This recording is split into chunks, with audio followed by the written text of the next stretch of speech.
All right. We are not, it's going to be very short tonight, probably 1 hour long, and it's not going to be all sorts of heavy things as we have been having, and quite a bit of it's going to be review. In fact, we're going to even review why we review. The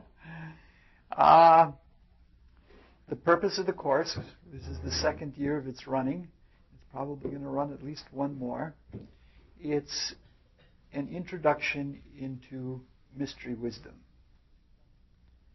Mystery wisdom being the product of inner seership and intuition put together, trying to understand the fundamental questions of life. What is the nature of existence? How did it get there? Where are we going? What is a human being? And how does it all work? And above all, why does it all work? So last year, the whole school year before the one that we're in now, we looked into very simple things like cosmography, like what is the nature of the universe, like what are our human beings made up, and what is the cosmos made up of?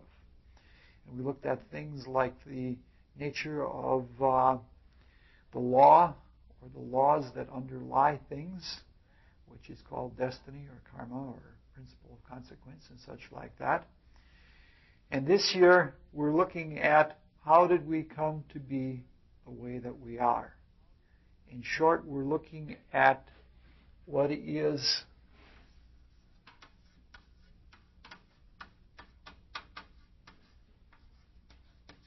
evolutionary creation.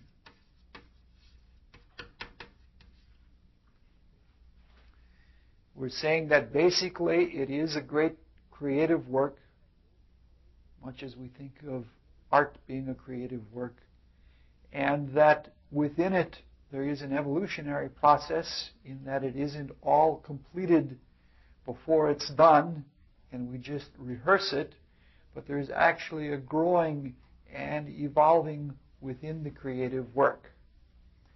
What we're doing is we're trying to learn to think a different way. We're thinking from within out rather than only from without in.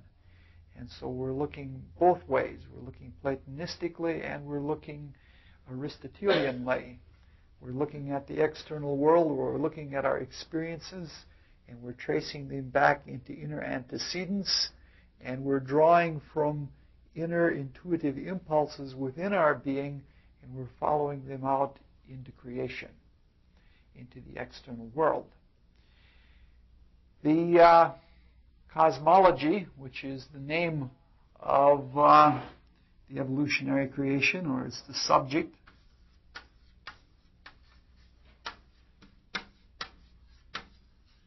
meaning the organization of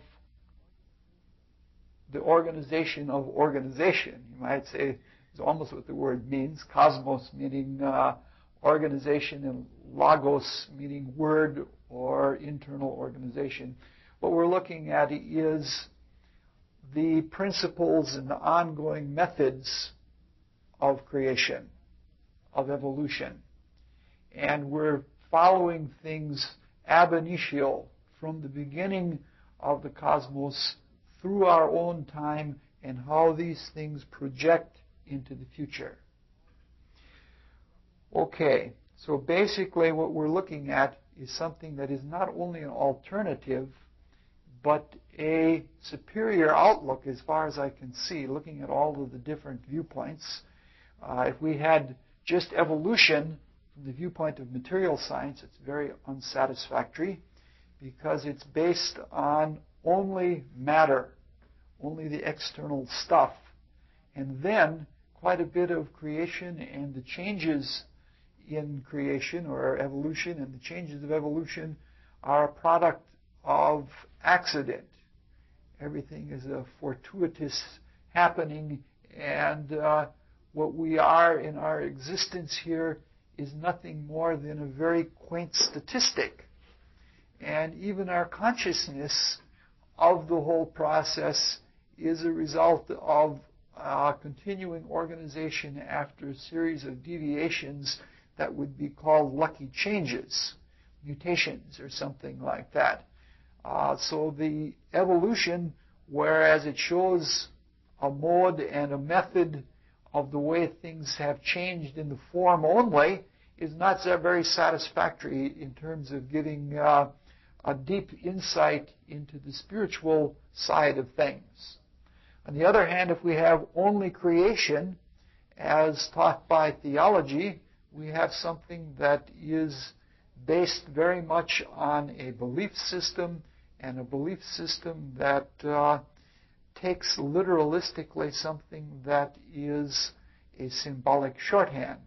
As time goes on, we started out very simple in this, and as we get on, especially when we get into the evolution of humans and start dealing with our previous states of existence like Atlantis and things like that, we're going to start integrating things from the Bible to show that all of this information is within all of the religious systems, but that it is within our Judeo-Christian system. And we're going to look at it and see how the different things that we've been looking at in a much more direct way are symbolically within Scripture, and how we can understand Scripture better and understand its place in all of this. So basically then what we're looking at is a way of looking at creation, but with a unique outlook. It is an outlook that we are a living reflection or image of the whole creation. That is to say that we have participated in the creation from the beginning, though not always in the form and not always in the intelligence and consciousness that we have now. We've participated in it from the beginning, and that we can continue to do so now with full waking consciousness. And that by the examination of cosmology, if we understand what the internal ends are to the system wherein we live, it's much easier to work along with it. Because if you're fighting against the grain, or if you're trying to do your own thing and it isn't concordant with the general swell of a creative impulse, with a gigantic creative harmony, all you can do is cause yourself and other people a lot of pain and a lot of friction and a lot of other problems. Also, since a lot of the material that we're dealing with in the talks is very lofty, it is very abstract, and it is very much on a deep level, the final thing that we're trying to do is to extract the principles. And if we understand the laws and principles that are operative in the cosmos around us, we can then take and apply them in our own everyday living. We haven't actually done a whole lot of that yet, but we're getting there. All right, that's basically what we're trying to do. And we began first with a very, very difficult, a very rare subject in the most rudimentary form that I'm capable of. We tried to deal with what is the nature of God.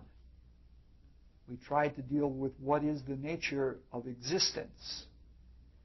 And having derived a few pointings, we looked at the Supreme Being, the highest of all existence, relative to the Absolute, the ever unknown. We then switched down, sort of like one of my favorite cartoons at the movies. I go to a lot of movies, and one of my favorite movies is, I like Speedy Gonzales a lot. And Speedy Gonzales has a movie that begins with, you just see a picture of the starry night, and you hear raucous mariachi Mexican music, and revelry in very high spirits. And then what happens from focusing on the entire starry night, you focus in on one star. You still, and the Mexican music gets louder and louder, and then you focus in on a solar system, then you focus in on the Earth, and then you focus in on North America, and eventually you focus in on a little tiny Mexican border town. But the border town is completely asleep. But yet you hear the loud mariachi music and the dancing and everything. And then you focus in the window of this house, and then there's a mouse hole in the baseboard, and it's got swinging doors and little mice coming in and out singing songs, wearing big sombreros, and they're all inebriated and having a good old time of it, all with the exception of Speedy Gonzales, who stays sober. And along comes El Gringo Pussycat. And El Gringo Pussycat decides he wants to have mouse for supper, mouse chili or something like that, and he starts capturing mice, except that Speedy Gonzales does the number on him. Only Speedy Gonzales does it so fast, there's a puff of smoke, and El Gringo Pussycats is, shorn of his hair and everything like that. And then in the cartoon, they have to take you back inside of that puff of smoke and show you in slow motion what went on. So something like that is what we're doing.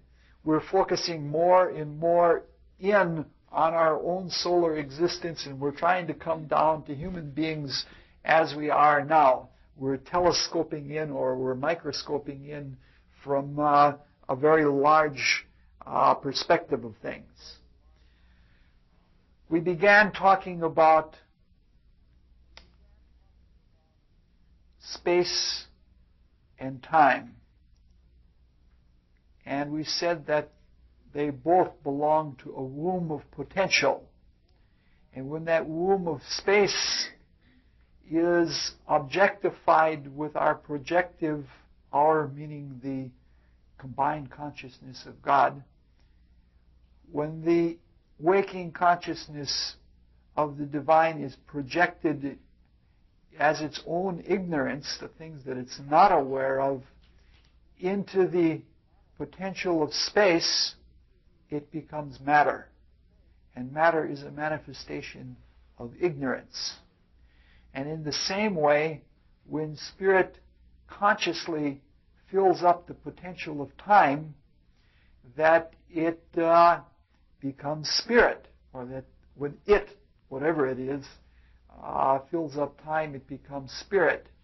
And that in the interplay between spirit and matter within time and space, we have revolutions of waking consciousness. And we talked about the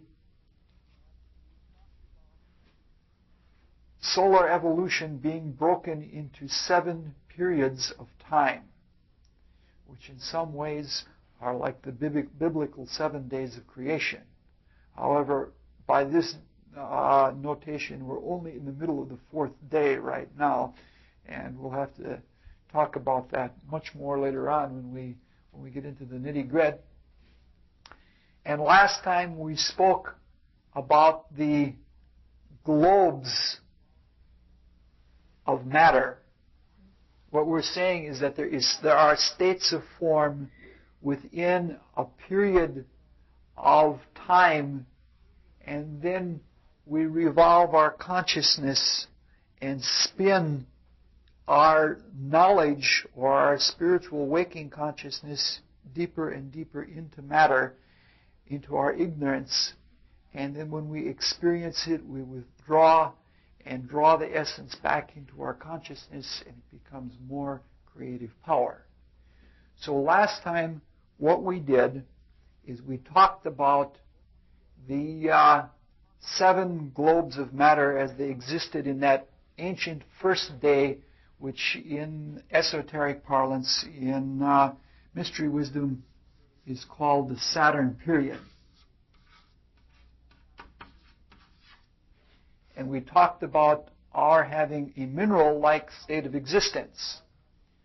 And we talked about that in a very peculiar way because the mineral-like existence that we had was not anything like this. It wasn't made of concrete stuff because the solar cosmos at that time itself had not ground that deeply in its concentration into its own ignorance, into its own darkness. It's sort of like when it's analogous to what happens when we're learning something new in our daily existence. We don't see anything at first. We don't fathom anything, and our outlook about what we're experiencing is very shallow indeed. In fact, our penetration at that time, when we were mineral-like, according to the mysteries outlook, was no deeper than what our thoughts are. So we were minerals that were made out of, mineral-like, made out of thoughts. And we were formed by the various Elohim, by the various creative hierarchies, by a tone. Okay, and we talked about revolutions of consciousness, and we talked about what it was like for the whole of the cosmos to resolve morphologically the way music resolves. Something will continue along in one chord, and it'll build up usually some sort of anxiety or some sort of tension, and then it'll resolve into another chord. And when it does, there is a relief or an understanding from the previous passage of music, and we understand much more clearly what's going on.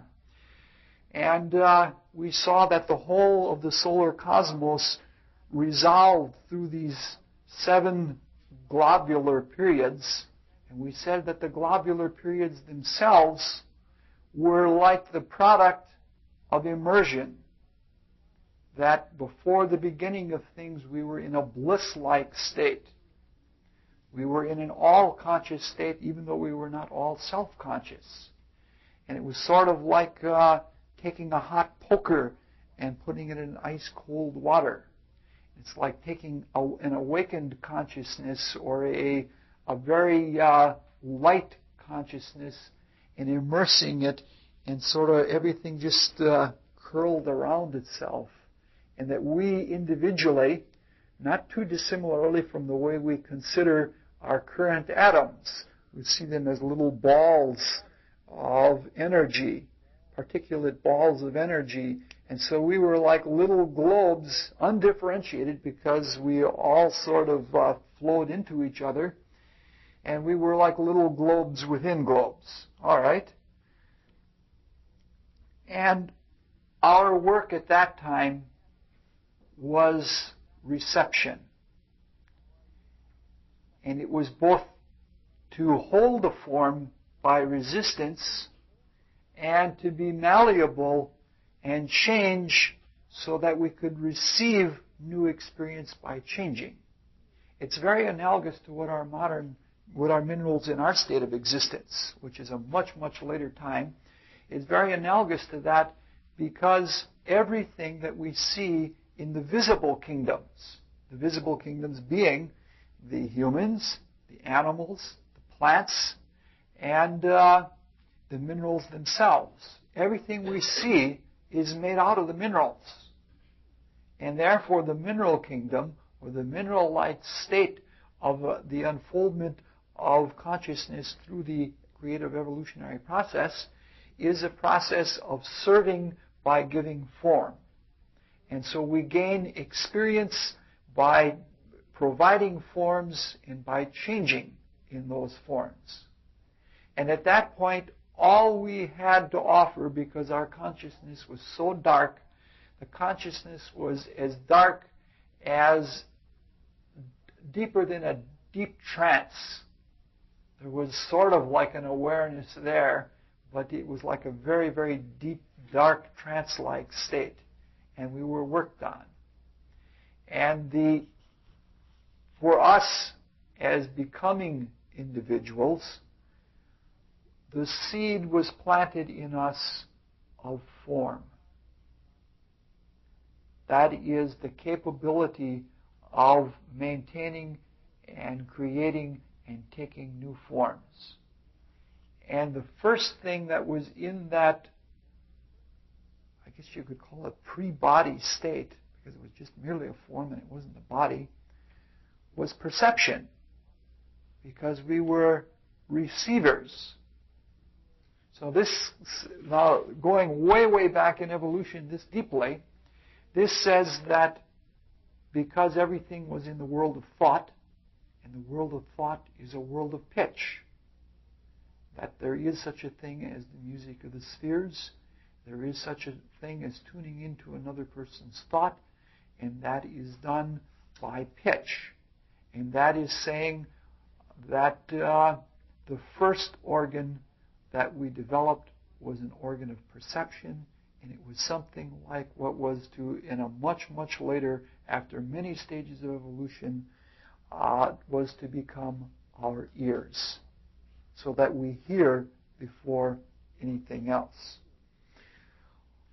All right. The principles that we picked up last time in the talk, we picked up 3 principles that we can use, and they work very well. One is that ignorance is the primary ground for innovation. That sophistication very often denies innovation.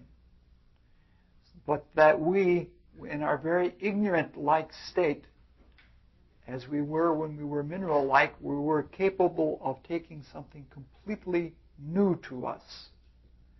And therefore, if we are ignorant first, then we can experience something new and something fresh. It's very much like an experience where sometimes you'll be working with a problem, like with a machine or a device or a social problem or something like that. There will be a group of people working, and they've worked at it for a long time, so that the whole process is stale to them. And it's really hard. They don't know what to do to solve this problem.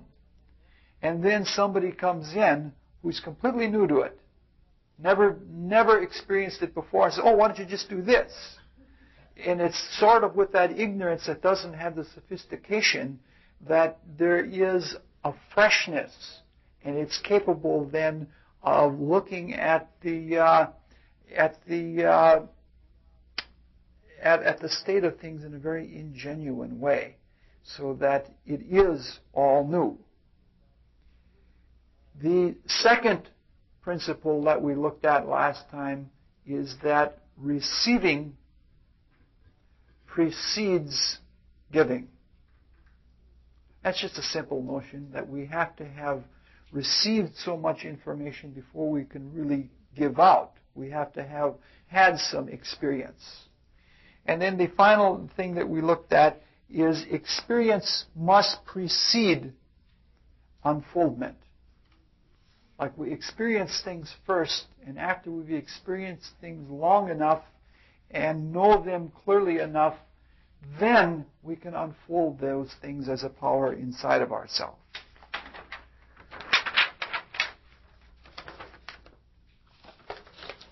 Now all I have to do is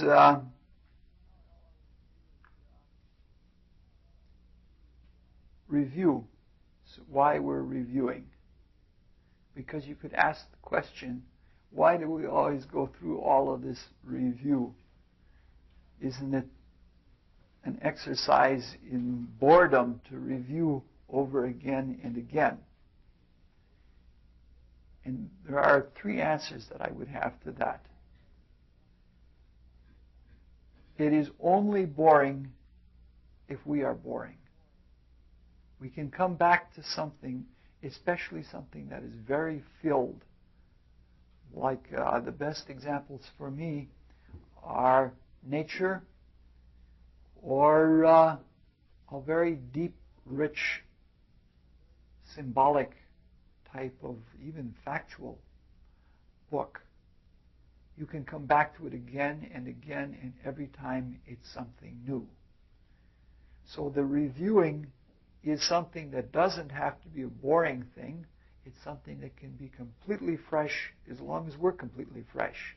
Every time we look at it from a different viewpoint or with new experience that we've had since the last time we've looked at it, it becomes more meaningful. A second reason why we're reviewing is that in reviewing, we're doing exactly what the cosmos does. It's called recapitulation. You see, when, like in macrocosm or in microcosm, everything is created from within out. Things proceed from in the spirit outward. And it isn't like building a house where you just build a new addition on. Whenever something new is going to be developed, you go right back to the beginning.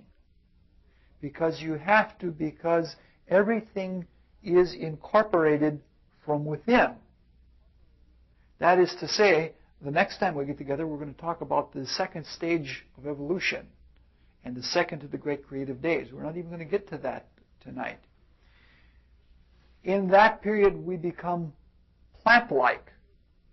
We don't become plants, but we become plant-like, and we're through a plant-like state, which means we're alive, which is altogether different, alive in a way that we can grow and that we can experience with more consciousness and that we can be fruitful in the giving of a live, vital essence. But that meant we had to start all over again and repeat everything that we did before, but within the principle of form, we had to bring the principle of life. You can't paint life on the outside of someone. You can't paint life on a mineral or on an object. The life has to come from within. Even the globes that we're talking about, the whole of what we're talking about is really the divine dream and meditation. And it goes just like when we concentrate. We draw from the deepest point within ourselves, and then we bring something out. And then we push that out to another realm when something new is coming from behind. And then when something else comes from behind, we push it out even further. And when we're talking about these different globes, we're talking about working from within, going deeper in ourselves. And when we do that, at the other pole of our existence, we push further and further outward into matter. We push from, like in the Saturn period, we push from having been just an impulse of will all the way out to, from will to an imagination to an idea to a concrete thought. We became a thought.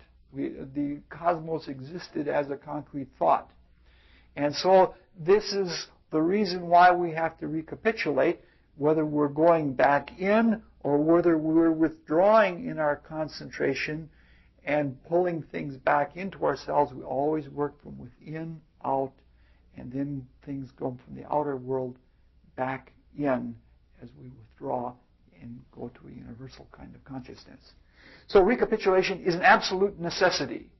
In fact, in terms of education, if it's done right, the spiral method of education, where you, in the earliest stages of education, you start with a few principal techniques, and then year by year by year, you elaborate on them, and they become more complicated, and they become more full and deeper, and it's sort of like you have a continuity that carries back over many years, and you have a morphology of information and a morphology of the experience through education. I don't know if any of you are familiar, like everything that we're talking about in terms of cosmology in a very practical way has been put into an educational system called Waldorf education, and it was developed by Rudolf Steiner. And little children start at a very early age, and they start with little things like, they do line drawings, for example, to develop symmetries that'll go like this.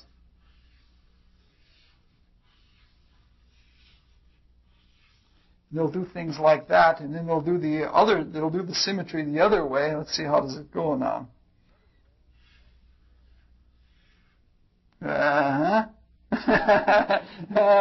Caught in one mode of the brain and not the other.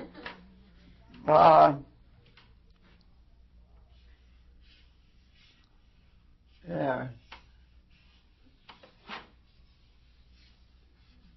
And they'll get to later on, so that when they're about in third grade, they'll be doing things with like weaving 5 and 6 lines of different colored pencils all together, and it'll be amazingly complicated what they can do. And for example, they do the spiral method in studying arithmetic. Like the littlest children only do counting, and they do counting in rhythms like 1, 2, 3, 1, 2, 3, and 1, 2, 3, 4, 5, 6, and they count like that. And there's a continuous flowing rhythm, and as they get older, then they start getting to, like by the time they're in 6th and 7th grade, it's nothing for a teacher to say 15 plus 8 minus 4 divided by 3 plus 6 minus 4, answer, and every one of the kids in the class will know the answer, because they have developed themselves using that same kind of rhythm, that same kind of spiral effect. And it's a repetition of very simple principles, because counting is the same thing as adding and subtracting. And when you get those rhythms established, they do the same thing with music and drawing and science principles and such like that. It's a very integrated spiral method of education, and it's all based on recapitulation. And it's sort of like saying you can't go ahead. There is no leapfrogging ahead in evolution. It's like you always continue, you add on to what you've done before, and it's a constantly growing globe of light, and it gets bigger and bigger, and you don't step out of the light and do something odd and different all over here. You stay within the same light that you've been in all the time, and you grow in that regard. Okay, so we're reviewing to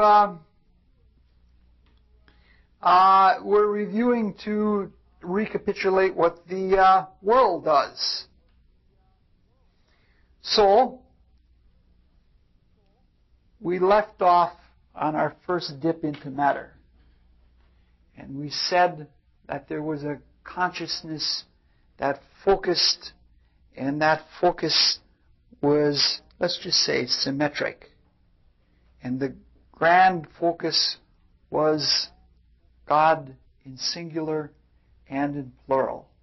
The whole was, you might say, the vehicle or the expression of God in manifestation. But interpenetrating that were various kingdoms of consciousness known as spiritual hierarchies. Some people call it the heavenly host. Some people call it the gods. We're going to talk about that element much more later on. And they were creators within the Creator with a capital C, and we were the most elementary creatures. We were forms. And so the giant, the macrocosmic cosmos of our solar system became no deeper than thought, and began basically as an invisible, very subtle impulse of will. And the form that it took was a globe, and this globe metamorphized out into 4 different layers of globes, and then metamorphized back in.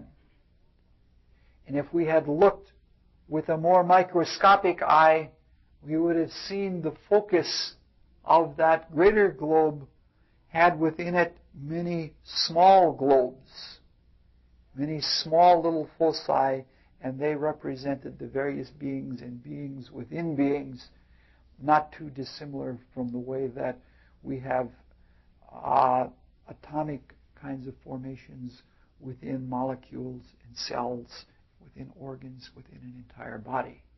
And so that things formed within that way.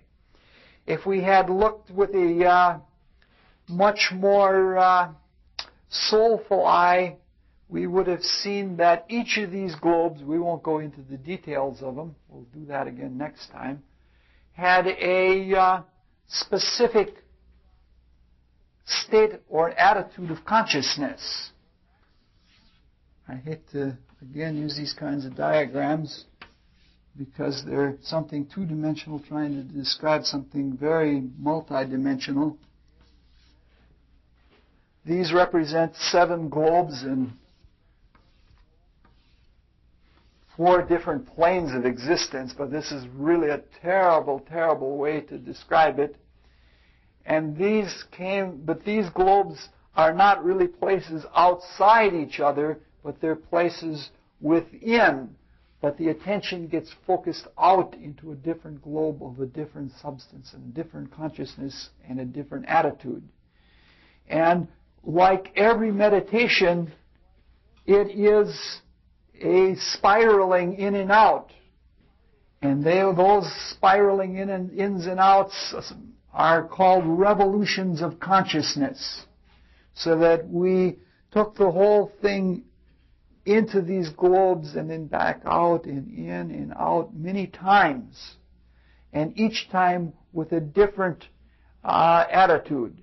And we said that if these are Saturn, Sun, Moon, Earth, Jupiter, Venus, Vulcan, and each of these revolutions through each of these states of existence, there were 7 such revolutions which are analogous. Remember, the revolution represents the change in state of consciousness. The globe represents the kind of form, the stuff, the matter that we were experiencing. What of our ignorance were we penetrating with our evolution, in our gigantic meditation? And the whole thing had the character of Saturn. We talked about that last time. All right. Now, next time we're going to add more things, and we're going to look into the next whole period. But before we do that, we have to talk about one of the most important of all things in the cosmos. And that is rest.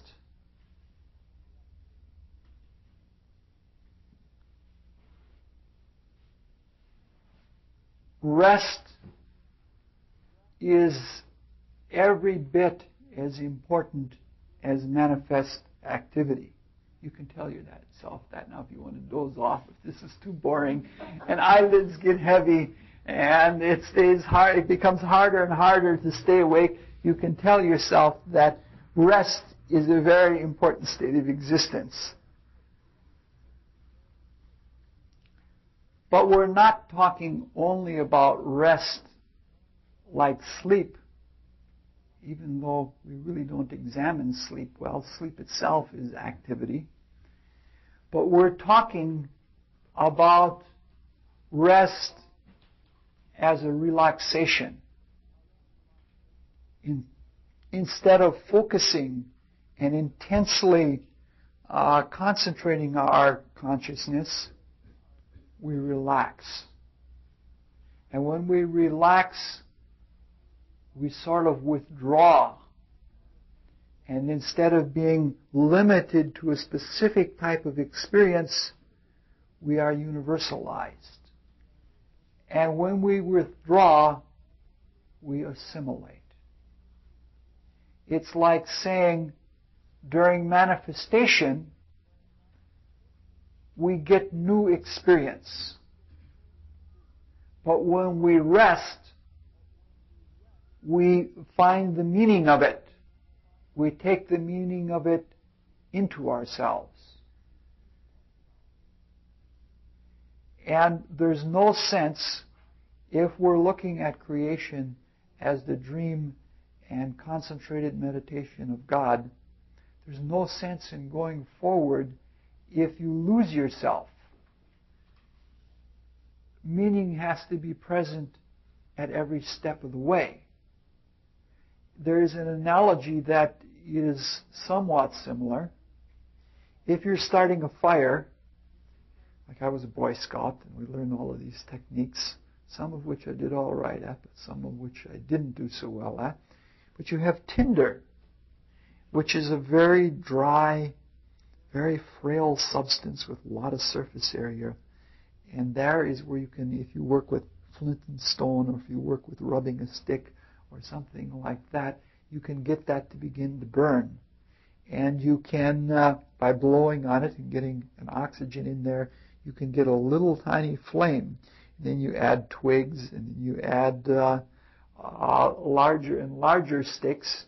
And if you have all of your stuff around you, the whole of enlightenment, the whole of evolution, the whole of growing consciousness is sort of like lighting a fire in the midst of a big forest, and it's all pitch dark. Like first you just have a faint glimmer of consciousness, and then you start your fire and it gets brighter and brighter, and the brighter the fire gets, the more wood that you can get. You can find where to gather more wood, and you can see more of reality that's around you, and you can make the fire larger and larger and larger. But you can't, when you have a little fire, you can't just throw a log on it, because you'll smother it immediately. And there is like a proportion of how much experience, how much we can take what we don't know within the realm of potential, and because we don't know it, we're ignorant of it, and it's something that could be. There's only a limit to how much new experience we can take before we begin to smother and suffocate the light of intelligence or our creative urge. There's only that much, and then we have to withdraw and be able to bring meaning to it again anew. And something like that is what the rests are like. In manifest creation, we concentrate, and we concentrate in such a way that our attention becomes, as we turn to a center, our attention becomes externalized, and it becomes solidified. It becomes denser and denser. When we rest, our consciousness is not centered, but it becomes universal. These states of rest are called in the mystery schools by various names, but the most common name, chaos, as opposed to cosmos. There are sometimes specific ones of them are called great darks. In the Orient they have all sorts of names for them. So sometimes they're called cosmic nights, and sometimes they're called interrevolutionary rests and things like that. But basically it is a rest and a universalization.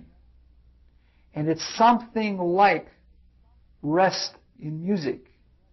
You know, as long as you're listening to an air or a melody or something like that, you're following it, and it's very beautiful, and you can hear the harmony, but then along comes a rest, and then you see the inner part of it. It's sort of like, you know those things where they have in Carillion photography, where they take a leaf and they cut a little segment out of the leaf, and then they photograph it Carillionly, and they see that there are flowings of energy into the void that has just been cut out that are like the structure of what used to be there. And something like that psychologically is what a rest in music is like. You're listening to all of these obvious strains, all of these great ongoing developments, but you're so fascinated by the form of the experience that you don't see always the inner meaning of it. You always wanted to be a star. This is going to be your great moment. Smile and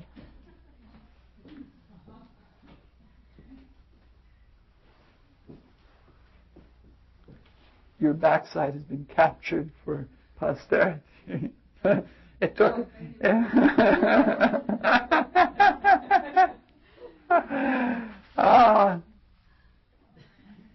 But as long as we're listening to the obvious nature of music, we don't understand all of the inner parts of it. And so, like in a piece of music, I like Beethoven for this reason. He'll carry along, he'll develop a theme, and it's a beautiful, beautiful theme, and you're captured by it, and all at once there's a rest. And all of the music just goes floating into this emptiness, and you see that there was something much, much more there beyond the obvious beauty of things. And that's something like what a rest is in a cosmic sense. It's like seeing the meaning without having the form there. The form is there, it's necessary for you to have the experience. Remember, we said that experience comes before creativity. But before we can create out of that experience, we have to have the essence of the experience become part of us, and that can only take place when we relax and let what has happened flow back into our being, and it reunites us with everything. It's like saying that the unity that is the one Spirit, that is God, gets differentiated within manifestation. But it can't continue to go that way because the unity will be lost. You know, you can set out with a purpose, like you can set out to, if you have to go to a carnival or something like that, if you set out to meet someone, you might run into all sorts of sideshows and all kinds of activities that happen along the way, and the first thing you know, you're way off of what you were trying to do, and you've lost your purpose. You've lost your central unity. So one of the main reasons in creation, just like in day-to-day things, a rest is for the same purpose. We get carried out into the minutiae, in all the details and the little things, and we sometimes forget our central being. And so when we rest, we draw back into that. Also, in the process of separation into all of the different differentiations, the unity of spirit is lost. And there's a very interesting thing that happens in a chaotic state. And that is that the chaotic state is spiritually or divinely democratic. That is to say, the highest of the gods and the most unconscious creatures, when they flow back into the one unity of the Spirit, become as one. And there is no, like within manifest evolution, there is a hierarchy. Those who know the most are the most capable of carrying out the grander parts of the creative work. Those that are the most ignorant are the form, and it's their ignorance that makes the solidity of the form for the more intelligent beings. So you might say that if you want to look at it in terms of political systems, in terms of manifest creation, it is an aristocracy. That those who know the most, those who love the most, those who create the most, have a more valuable power. Everyone is necessary, though. But in terms of rests, everyone is equal. So spiritually, it's a democracy. In terms of manifest evolution, it's an aristocracy. But in terms of form, each for our own bodies, it's monarchy. One person for one body. Even though various movie stars have channelers that take over other people's bodies, we're not in favor of all of that. We're in favor of one person, one body, and that's a divine temple. Nothing. No, it isn't. It isn't a temple movie star. It's a different one. Okay. So what we're talking then about then is a unity. And in the inactivity, the undirected, the undirectional, unmanifest activity, we all become one again. But I want to just take some time and I want to impress you because it's impressive to me. And the use of time that I'm going to talk about here, I'm going to just use the linear kind of time that we use in everyday existence. Because spiritual time is a much different thing, and one can only understand that if we all went into a meditation together and resolved through various different states of consciousness and recognized reality in different ways, then we could understand a more dimensional kind of time. But most of us are barely capable of such a little differentiation within ourselves in meditational states, to say nothing of having a class. It would be like a mystery school. But let's just say there's such a thing as a linear time. Our idea that you can break it up into moments like seconds or something like that. It's a terrible way of doing it. But let's just stick on the level of stellar manifestations, which is what we're talking about in this whole thing. We're talking about God and the creation of our solar system and every being that is living within that spiritual impulse and taking place in the great creative work. Let's say that there is a time of manifestation that is the whole creation, and let's just say that there's an equal amount of time that is rest in between stellar manifestations. So that says on the solar level, 1/2 of the time is spent in rest. But within that half time that is manifest, that we have the 7 periods of time, but between each of those 7 periods of time, there is what is called a cosmic night.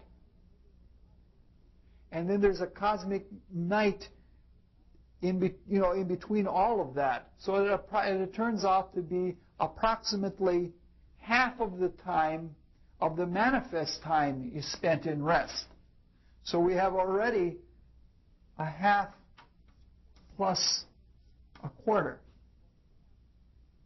But then, between each revolution, so half of the quarter, between each revolution of consciousness, there is a rest. It's a much lower level rest, but it is a rest nonetheless. So that means another 1/8 of the time is spent in rest. But then, between passing from each globe to another, like if the Earth as we know it now, which is all of the solid planets, if they're going to dissolve within a few thousands of years, and we're going to return the way the Book of Revelation and other apocalyptic books describe it, that we're going to return to a state where there is no darkness, where there's light all the time, where there's energy all the time, where there's continuous consciousness, and everything is going to return back into a globe of life and energy and vitality. Between each of these globes, there is a rest, which means another 1/16. Plus, there's the time in between epochs of each one, and then the enormous amount of time within each epoch. We have several incarnations, right? And we spend much more time in between incarnations resting than we do manifesting. So it gets to be even more. And then if you think about it, we sleep every night. So there's another rest. It turns out that this becomes a geometric sequence. And as the fraction gets smaller, the rest is a less complete rest. It's not like when even the divine sleeps and is unified, but it's like our sleep at night with dreams and such like that. It turns out, in terms of linear time, if we just took one big long section of time and considering linear times in equal periods of manifestation balanced by equal periods of rest on various levels, it turns out that 97% of the time that there is cosmos going on we are resting. And that's, well, it has to be that way. Because if you think about it, you know, I'm going to talk like an oldster now because I'm the oldest person in the room probably. Oh no, rare occasion. But there are a lot of experiences that we have that we think we know them when we're experiencing them. And then a few years later they mean something else. And a few years later they mean something else yet. And these are the big, obvious experiences like traumatic things, you know, like a major illness or having an interaction with somebody that is exceedingly, exceedingly meaningful. And sometimes it feels, after we've looked back at one significant episode in our life, from various stages of life as we go forward, it feels like when we experienced it, we only got the most minute little bit of experience out of it.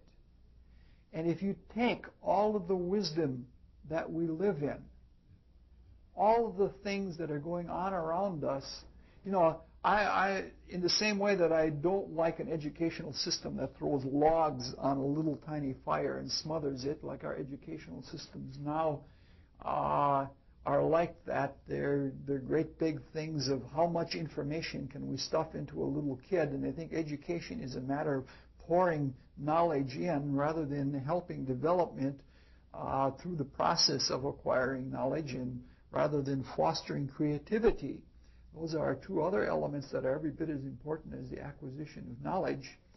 But all of our recreation is getting like that. We're getting so that we can have as many as 80 channels on a cable TV, and more information than we could possibly ever use. And we keep bombarding ourselves with more and more and more of it, when in reality, we have, just in our sensory experience every day, just in our interactions, you know, once in a while we have a moment of heightened consciousness, and in that moment of heightened consciousness, we see how much we've been missing all along, and we say, my God, how much have I been missing in life, and how ignorant have I been all the way through.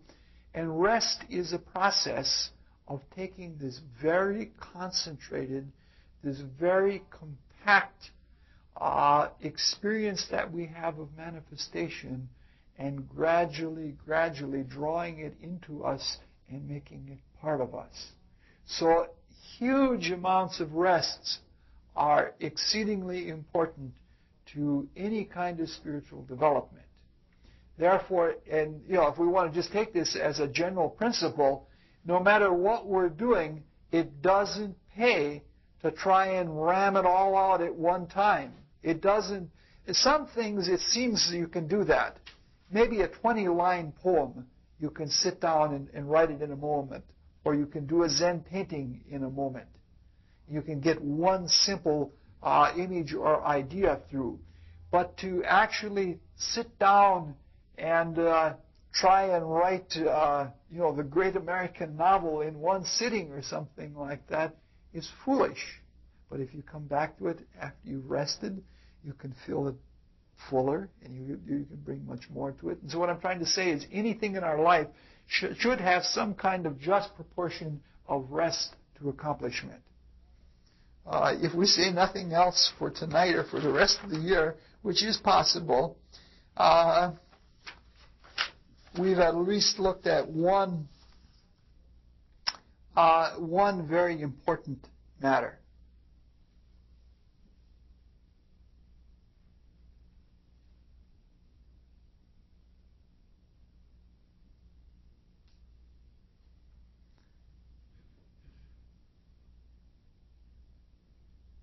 I guess my favorite example of describing what happens after the fact is like the post-mortem experience.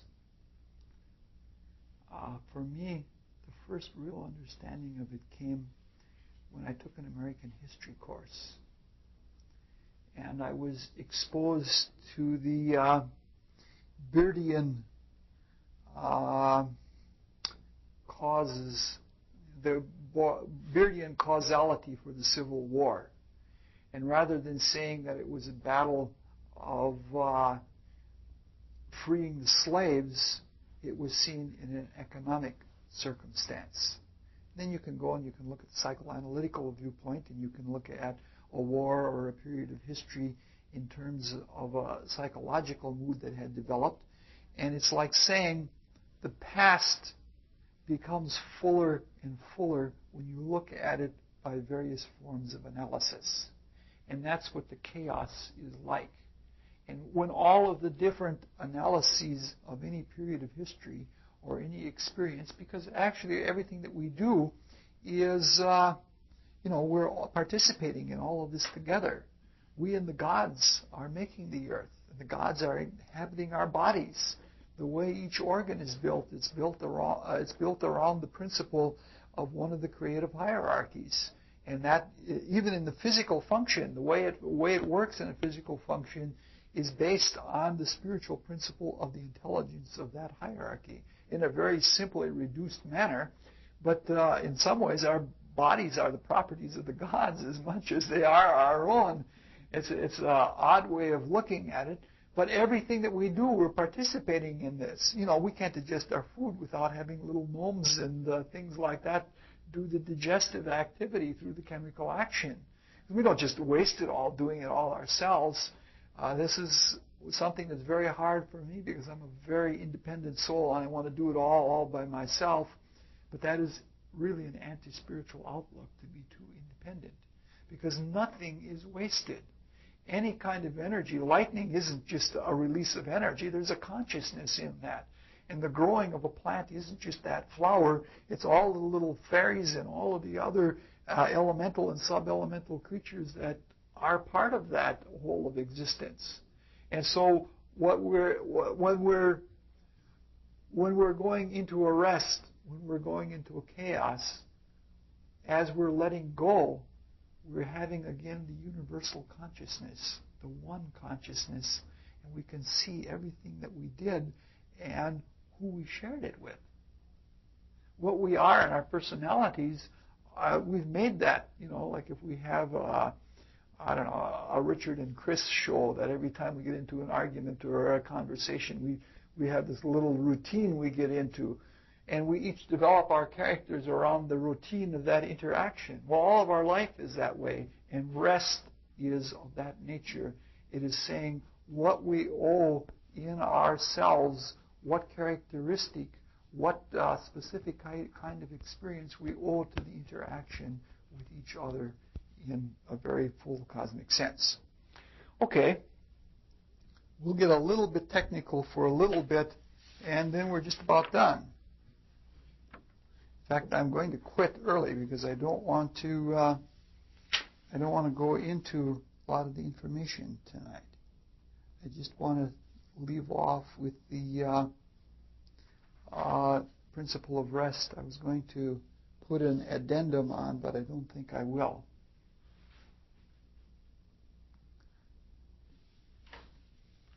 Now, spiritual philosophers, observing spiritual scientists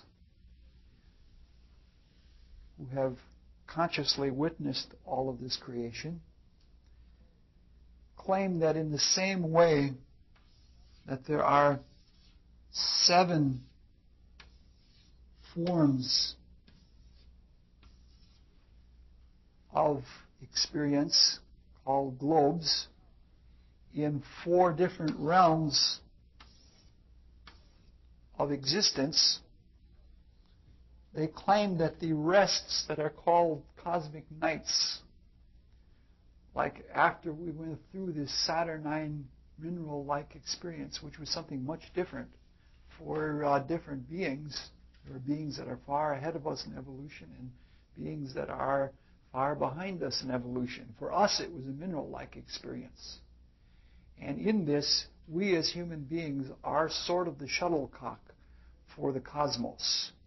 In the very beginning of the cosmos, we were the beginning hierarchy. We were mineral when the cosmos was in a mineral-like state. But in the same way that there are these 7 forms of experience, the claim is that there are 5 states. Some people call them globes, but let's just say 5 states of relaxation in the cosmos. So it is very analogous to, every now and then you pick up one of those essays that is very, very cute and very enlightening, that are 12-tone music, that if you take an octave, you find there are 7 white keys and 5 black keys. And the white keys are called naturals, and the black keys are called sharps and flats. And the naturals represent clear, simple, manifest states, whereas the addition of the sharps and flats bring in the more sour states, bring in those more eerie qualities into music. And they're eerie because relative to the definite qualities of manifestation, when you're letting go, it seems very eerie. It seems much more oddly universal. It seems bizarre. It's like those connections where you can make a connection between bowling balls and labor unions and a painting by Rousseau. You know, it's people who are mad, who are sort of in a state of rest, much more withdrawn and let go, sometimes make those kinds of connections. And so there is, right within the structure of our 12-tone music, a mimic of the creative activity, where there are simple, recognizable, where there are relationships between tones, and those tones have intervals. And those intervals, if you listen to them back and forth between the various simple intervals, you recognize relationships of manifest consciousness. And those intervals become very clear as states of consciousness. Anybody who studied musical theory and has had to develop a kind of perfect pitch in order to write music recognizes what those intervals mean. And then when you start bringing in the sharps and flats, you start bringing in eerie qualities and a type of consciousness that breaks that all up, and it becomes something very, very different. And so relative to what we've been talking about, the days of manifest creation, within them there are 7 globes and 7 revolutions within each of the 7 periods. But in between each of the periods and each of the revolutions and each of the globes, there are 5 chaotic states. I think that it has something to do with the fact that there are 4 different realms, and one has to assimilate everything from the deepest realm to the next deepest realm. It doesn't make any difference whether it is an involutionary globe or an exvolutionary globe. In terms of chaos, they're both the same thing. It's the same material. And so that when you are withdrawing, the experience that you get on the outgoing state and the experience that you get on the ingoing state, which are represented by these symmetries, come as one when they're unified. And there is for the 4 different planes, and then they get brought to a center of consciousness. And that's why there are 5 states in between each period of manifestation, because you're connecting together the building sets of 4 and the symmetries across the center within the 4 different realms. I'm saying things now that are jumping way ahead, but I'm planting seeds, and we're eventually going to come to them in future talks. Those symmetries become synonymous with each other, and they become symmetries across the center, and that center unifies them all. So basically, that's all we have to talk about tonight, is that rest is very important, and the more important the work we're doing, the more full the work we're doing, the more concentrated the work we're doing, the more important the rest is. Rest, if we don't do the work well, we don't rest well because we have a feeling of unfulfillment. And if we don't rest well, we cannot possibly do any kind of creative work at all. I have other material that I don't want to go into it tonight because I think this is a more appropriate place to break off. And so in 2 weeks, we'll talk about the next great period of evolution, and we'll start weaving in more things, and it'll become more full. And finally, when we get down to the present, and see, the object of this whole series, these whole series of courses, are first to present what a human being is made of and the basic principles behind. Then the great creative evolution or evolutionary creation that we're in, to understand that and how that is in us and what its ends are within the process. And then the final is to show methods by different types of concentrations and meditations and things like that, that utilize all the principles that we're extracting first from what we basically are and the principles that are active in the cosmos, and the creative formula itself and all the sub-formulae within the creative formula.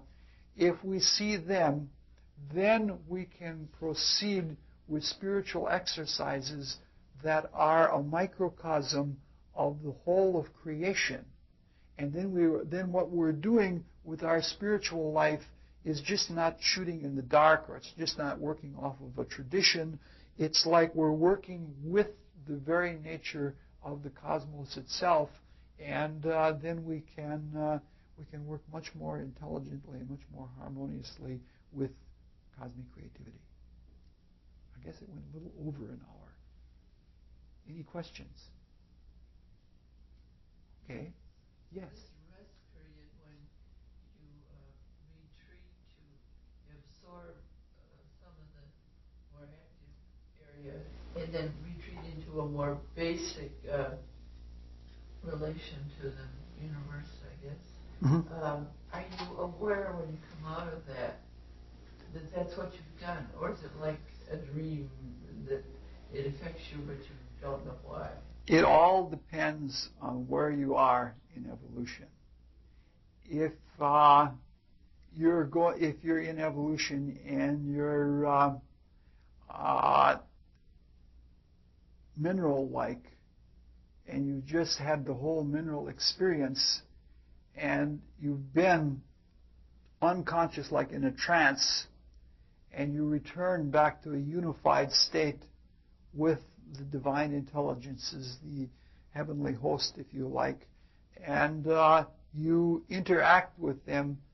When you come back out of that into manifestation again, you will be more awake, but you still won't be awake as like in the waking consciousness of the human being. The effect that has been assimilated will be there as some new creative power.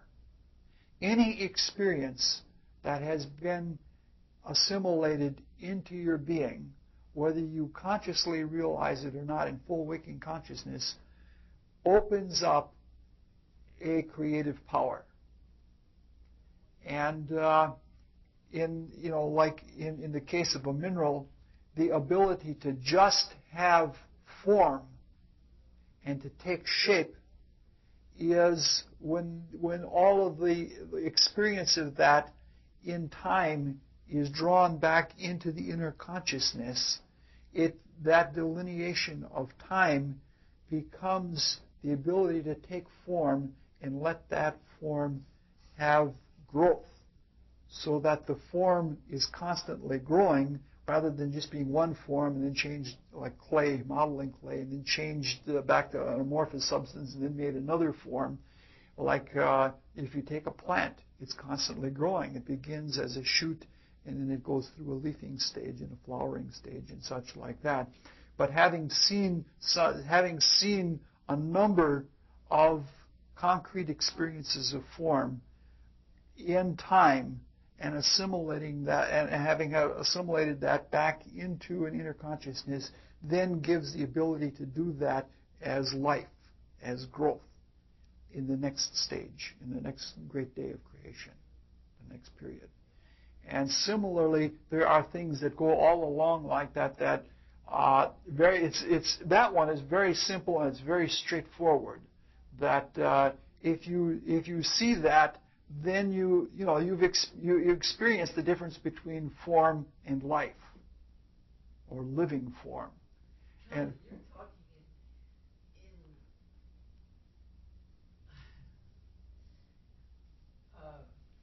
in such different levels that it's like one life and another life in big, long periods. Yes.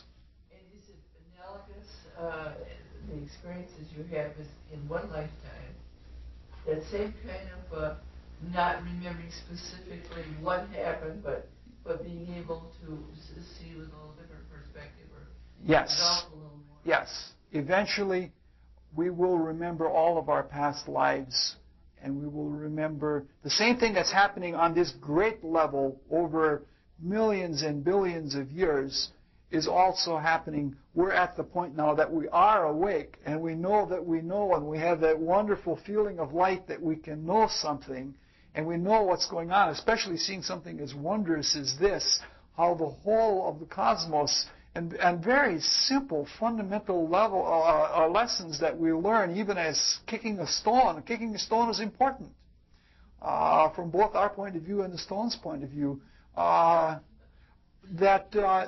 Those things become the simple experiences, experienced fully, become a whole new way of experiencing the reality of existence in a different way. And eventually we get to the point, that's what the whole purpose of something like this is by understanding if what the seers who have unfolded this kind of consciousness and demonstrate by their genius, if what they're saying is true, and we try these things and try to adapt these principles in our lives, then we should line up to the truth of reality, and then we can see all of life with much more wide open eyes, much more wide open consciousness. And with that, every day we can be experiencing that much more, because we're not making the same stupid mistakes over again and again, and we're having fuller experiences. Our lives wouldn't be, I think that among most normal human beings like ourselves, our lives are no different than anyone else's, but as far as the form of them is concerned, and even the kinds of experience that we have. But the difference is what we get out of them and the life that we put into them. And hopefully that education in things like this and using it to unfold the intelligence in ourselves, we can become very wide awake to everything that's going on, and we can creatively participate. We can give to it all. So what you're saying, yes, some people seem to make sometimes the same mistake over life after life after life. But eventually it dawns on them, and they don't do that anymore. Sometimes a really hard experience, especially an experience that's brought all the way down to being a physical illness, just the experience of a horrible physical condition sinks in, and even though we're not conscious of it on the physical plane, there's something inside of us that is watching, and we know what kinds of attitudes caused it. And by that experience, it's humbling to admit that we had disobeyed the laws of the cosmos that much to have to suffer the pain and ignominy of severe illness without learning the lessons by voluntarily working with things. But it does sink in. On the other hand, there are some ways where we are actually thwarting this process. One of the ways that we actually thwart this process is we never let an apple tree go to rest. We try to keep the past alive forever, rather than just experiencing it by remembering it and letting go. see, what happens is we take something like when there was a golden delicious apple. Somebody discovered it as a it was just a pippin, I guess, because apples, for example, have many, many chromosomes. In the plant kingdom, apples and grapes and things like that have many chromosomes. And when you breed two apples together, you don't know what you're going to get because there are so many possibilities. And so a pippin is, like some turn out good and some turn out not good, at least from the human point of view. And somebody discovered this yellow delicious apple and called the nursery in Missouri and said, hey, I got this great apple. And they came out and saw it and he said, I'll give you so much money for it. Within 24 hours, they had a steel cage around there so nobody could take a cutting off of that tree. Now, the golden delicious apple is it's a great apple, but that apple has not evolved through more and more pippin states. We keep cloning it all the time. But its predators, its co-evolvers, like the insects and the fungus and things like that would prey on it, they keep going against, they keep living off of, the tree is staying behind in evolution because we never let it go to seed and come out with a wholly new tree because it's too complicated to make new apple forms. And human beings become very insecure. They want the apple to always taste the same. And so they want to live in the past. And, like artificial things, the most artificial things taste the same the most. And people identify with that same taste, like a Coca-Cola always tastes the same. And, that's with the Coke Classic, that the insecurity lesson came through. But with the apple tree, all of the predators are evolving because they're evolving even against the pesticides. But the poor apple is cloned again and again and again. It's still that same apple tree, just by the cloning process ramified many times over. And it hasn't had a chance to mix with another apple and become a new tree, and each, the new tree serve humanity in the fruiting process. Okay, so 2 weeks from tonight we'll go on forward now that we've had a chance to rest. We won't rest between every period, but we know that we have to